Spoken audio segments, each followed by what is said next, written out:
C'est après un train bien matinal que j'arrive enfin à Lyon pour 2 jours de rencontres avec nos partenaires et entrepreneurs. Je commence bien ma journée en prenant le bus dans le mauvais sens. Tant bien que mal, j'arrive dans le 8e pour voir un franchisé Ninkasi. C'est l'occasion de discuter ensemble de sa stratégie pour absorber la hausse des prix sur son activité, en particulier le coût de l'énergie. Mais pas le temps de traîner, je file ensuite au Albocuse pour un déjeuner typiquement lyonnais avec la nouvelle promo de courtier Crédit Pro.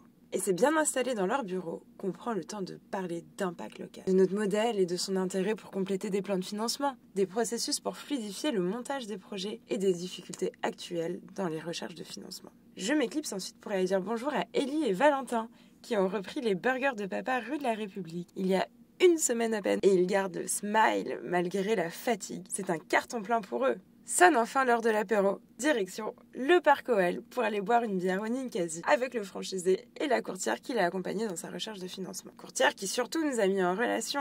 Et oui, malgré un superbe track record, ça n'est pas facile de convaincre les banques en plein confinement. Mon 2e jour commence avec une visite du Speedy de Vaux-en-Velin qui fonctionne très bien. C'était d'ailleurs un des premiers franchisés financés en 2018. Son prêt arrive enfin à échéance. On a donc discuté ensemble des modalités de remboursement. Comme à mon habitude, je prends le bus à l'envers, mais j'arrive quand même à Carré de Soie où on a financé le Pitaya et le Bichef. J'en profite pour boire un café avec Aurélien et Grégory, qui sont les franchisés Basilic & Co de Villeurbanne. Je vous promets qu'ils ne sont pas avares en nouveaux projets.